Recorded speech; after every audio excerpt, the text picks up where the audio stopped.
Hai, apa kabar semuanya? Semoga kabar Anda baik-baik saja. Terima kasih karena sudah memberikan support dan juga kesetiaan Anda untuk membangun channel Codot Film. Yuk kita lanjutkan alur ceritanya, sambil siapin kopi dan cemilan, setting suara volume full. Gasken. Maju lagi. Waktu dengan tenang bergulir seperti pasir di antara jari-jari seseorang di dunia magma kuno yang sunyi dan mematikan ini. Waktu yang singkat tidak dapat menyebabkan magma tak berujung untuk menunjukkan aktivitas sekecil apapun. Waktu menjadi tidak penting di tempat ini. Sebulan berlalu dalam sekejap mata. Karena apa yang disebut manik-manik api, kemajuan Xiao Yan selama 1 bulan ini sangat cepat. Setelah menelan dan memurnikan sekitar 50 lebih dari mereka, dia dapat dengan jelas merasakan bahwa pembuluh douki di dalam tubuhnya, yang telah mengembang selama kemajuan terakhir, sekali lagi mengirimkan perasaan bengkak. Situasi ini memberi tahu Xiao Yan bahwa dirinya saat ini sudah berada di puncak bintang 5 Dou Huang. Selama dia memiliki kesempatan, dia akan dapat dengan mudah maju dan terobosan untuk menjadi bintang Dou Huang 6. Setelah mencapai tahap ini, Xiao Yan juga tahu bahwa terus fokus dan berlatih bukan lagi jalan yang paling optimal. Meskipun seseorang tidak bisa mengendur selama latihannya, dia juga harus tahu bahwa dia tidak akan bisa melakukannya dengan terlalu cemas. Sederhananya, pelatihan yang keras kepala akan menyebabkan seseorang menuruni bukit. Oleh karena itu, Xiao Yan menghentikan pelatihan siang dan malamnya yang konsisten setelah dia menyadari bahwa dia telah mencapai puncak kelas Dou Huang bintang 5. Sebagai gantinya, dia mulai melatih Six Giant Body Flowing Ruler yang baru saja dia capai. Waktu perlahan berlalu saat Xiao Yan sedang berlatih teknik penggaris. Selama periode berikutnya, Xiao Yan telah mengesampingkan masalah pelatihan doukinya. Sebagian besar perhatiannya ditempatkan pada berlatih teknik dou ini, menyebabkan dia menjadi semakin akrab dengan penguasa pengaliran 6 tubuh bersama. Keterampilan pertama dari teknik penggaris, Splitting Flame, mulai ditampilkan olehnya dengan kehalusan dan kekuatan yang lebih besar. Efek fokus pada hal tertentu memang jauh lebih besar daripada memecah perhatian seseorang. Setelah usaha kerasnya dalam pelatihan selama periode waktu ini, pemahaman Xiao Yan tentang 6 penguasa pengaliran tubuh bersama menjadi semakin dalam. Setiap kali dia menggunakannya, dia akan membentuk jaring penguasa padat yang bahkan tidak bisa ditembus angin. Dia sudah bisa masuk dan keluar magma seperti yang dia inginkan bahkan tanpa setetes magma cair menyentuhnya. Wadah logam seperti pertahanan ini mengingatkan pada jejak spiritual di dalam gulungan. Selama periode sesekali di mana Xiao Yan bebas saat berlatih, 6 penguasa pengaliran tubuh bersama, Xiao Yan akan mempelajari sedikit dari apa yang disebut teknik mengusir api 5 cincin. Latihan ini merupakan pembuka mata yang luar biasa bagi Xiao Yan. Teknik pengendalian kebakaran sudah cukup jelas. Itu adalah metode yang digunakan untuk mengendalikan nyala api. Keterampilan seperti itu adalah sesuatu yang tidak pernah dipraktikkan Xiao Yan. Kontrol api yang biasa dia lakukan saat menyerang berada pada level yang dangkal. Metode pengendalian itu jauh dari kecanggihan, teknik mengusir api 5 cincin. Paling tidak, hanya metode pengontrol api saja adalah sesuatu yang bahkan Han Feng tidak bisa tandingi dari sudut pandang tertentu. Alasan Xiao Yan tidak dirugikan saat bertarung dengan Han Feng menggunakan api surgawi, sebagian besar karena kekuatan spiritual yang kuat dari mantan yang jauh melebihi alkemis biasa. Oleh karena itu, Xiao Yan saat ini tidak diragukan lagi merasakan sesuatu seperti pindah ke wilayah yang benar-benar baru ketika dia melakukan kontak dengan teknik pengusiran api 5 cincin. Berbagai metode pengendalian api yang direkam dalam teknik tidak hanya indah tetapi juga hanya menghabiskan jumlah kekuatan spiritual terkecil untuk mengontrol api dengan cara yang paling indah. Selain itu, ia mampu melepaskan kekuatan yang sangat besar. Tian Huo Zunzhe tidak menampakkan dirinya saat Xiao Yan sedang berlatih teknik mengusir api 5 cincin. Tampaknya menggunakan kekuatan spasial saat dia berada di magma telah membuatnya sangat lelah. Karenanya, dia jarang mengungkapkan dirinya. Namun, Xiao Yan tidak peduli tentang ini.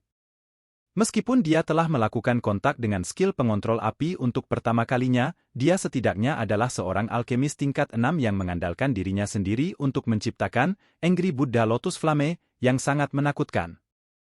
Banyak teknik pengendalian api pada dasarnya adalah hal-hal yang dia pahami setelah membaca. Kekuatan spiritual Xiao Yan yang kuat telah menyebabkan dia memiliki bakat yang orang biasa mengalami kesulitan untuk mencocokkan dalam hal perbaikan obat dan pengendalian nyala api.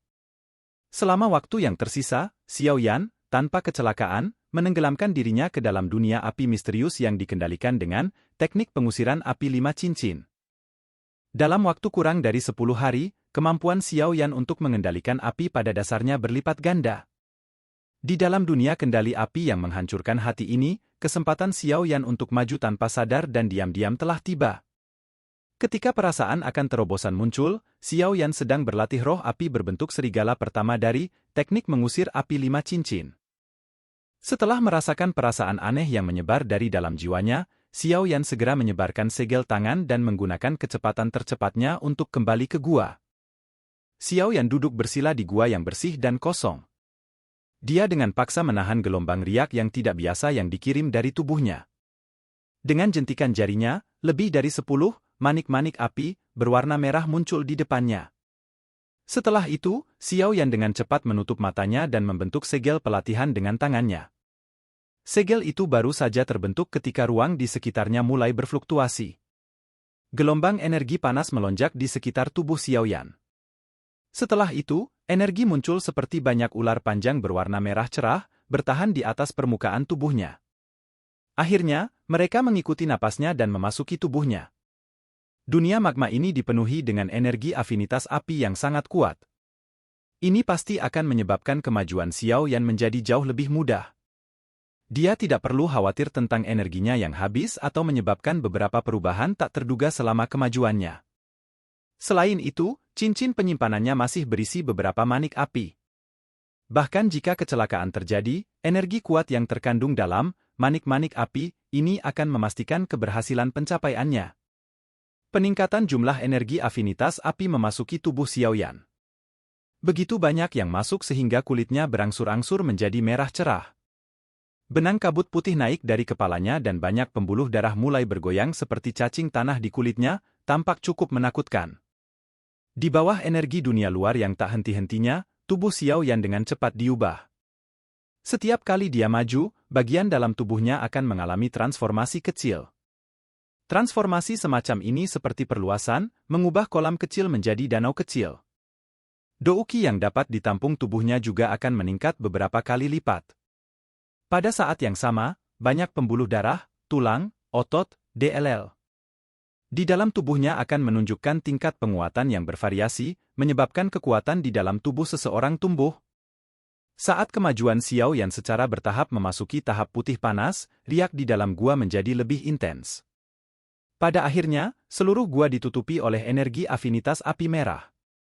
Sosok Xiao Yan seperti lubang hitam yang duduk di tengah energi, dengan rakus menelan semua energi yang melonjak ke tubuhnya. Menelan tanpa henti ini berlanjut selama hampir 2 hari. Baru kemudian energi api merah yang pekat berangsur-angsur pucat. Seorang pria muda dengan tubuh bagian atas telanjang mulai terungkap. Kemajuan Xiao Yan berlanjut selama sekitar 3 hari. Baru setelah itu perlahan-lahan berakhir. Ketika energi afinitas api string terakhir memasuki tubuh Xiao Yan, gua gunung turun ke dalam keheningan. Aura kuat yang menyebar dari tubuh Xiao Yan benar-benar ditarik pada saat ini. Bahkan tidak sedikit pun yang bocor. Tubuh bagian atas pemuda itu telanjang saat dia duduk di tanah. Matanya tertutup rapat, dan dia tampak seperti biksu yang bermeditasi. Dia bahkan tidak bergerak sedikit pun. Jika seseorang masih tidak bisa merasakan auranya yang samar-samar, kemungkinan besar dia benar-benar akan berpikir bahwa kecelakaan telah terjadi selama kemajuan, mengakibatkan penyimpangan pelatihan dari jalur yang benar. Suasana tenang di dalam gua berlanjut selama sekitar setengah jam atau lebih ketika nafas lembut akhirnya memecah kesunyian. Nafas yang tenang masuk dan meninggalkan hidung Xiao Yan dalam satu siklus. Matanya perlahan terbuka, tetapi sepertinya tidak mencerminkan perubahan apapun selain menjadi sedikit lebih cerah. Namun, jika seseorang yang akrab dengan Xiao Yan hadir, orang itu akan menemukan bahwa aura Xiao Yan tampaknya menjadi jauh lebih panas dan lebih menarik dibandingkan sebelumnya. Xiao Yan melambaikan tangannya saat dia membuka matanya, menyimpan manik-manik api di depannya yang telah dia persiapkan tetapi akhirnya tidak digunakan, ke dalam cincin penyimpanannya. Setelah itu, dia merasakan aura kuat yang melonjak beberapa kali di dalam tubuhnya. Senyuman puas terangkat di sudut mulutnya. Kemajuan kali ini tidak hanya memungkinkan Xiao Yan untuk sepenuhnya stabil di Tanggul Dou Huang Bintang 6, tetapi juga menyebabkan Dou Qi di dalam tubuhnya menjadi sedikit lebih panas. Xiao Yan mengerti bahwa ini pasti karena energi tempat ini. Namun, beruntung dia memiliki perlindungan, api surgawi. Dengan demikian, kekerasan liar tidak mempengaruhi Xiao Yan. Perasaan kemajuan benar-benar luar biasa. Xiao Yan merentangkan tangannya saat dia berdiri di pintu masuk gua. Dia tertawa pelan. Pada saat ini, pembuluh darah, otot, tulang, dan bahkan sel-selnya di dalam tubuhnya semuanya tampak dalam kondisi puncak. Selama tangannya bergerak sedikit, kekuatan yang menunggu untuk meletus di dalam tubuhnya akan tiba-tiba meletus seperti gunung berapi. Dalam 2 bulan yang singkat, Xiao Yan sekali lagi menyelesaikan terobosan. Jika berita tentang kecepatan ini menyebar, kemungkinan besar akan menyebabkan cukup banyak elit Dou Huang mati karena malu. Pada level ini, adalah hal biasa bagi seorang elit Dou Huang menghabiskan 1 tahun atau bahkan beberapa tahun untuk meningkatkan kekuatan mereka dengan 1 bintang. Namun, Xiao Yan telah menyelesaikan ini dalam 2 bulan. Bakat dan keberuntungan semacam ini benar-benar menakjubkan. Xiao Yan secara acak mengepalkan tangannya saat dia merasakan kekuatan dahsyat yang akan meletus kapan saja. Dia menggunakan kekuatan besar dan mengayunkan tinjunya ke arah dinding batu. Kekuatan luar biasa menembus batu yang keras saat semburan Dou Qi membentuk lubang dalam yang lebih dari 10 meter. Dinding sekitarnya menunjukkan sedikit retakan sementara beberapa debu batu menyebar. Jelas, kendali Xiao Yan atas kekuatannya telah meningkat dibandingkan sebelumnya.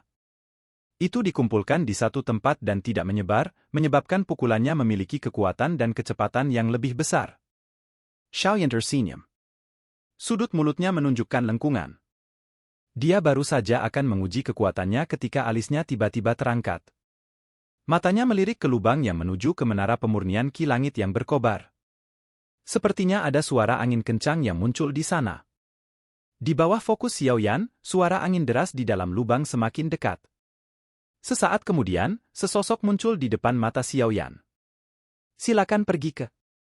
Oke guys, jangan lupa like, comment, share, and subscribe di channel Codot Film. See you next video, peace out and bye-bye.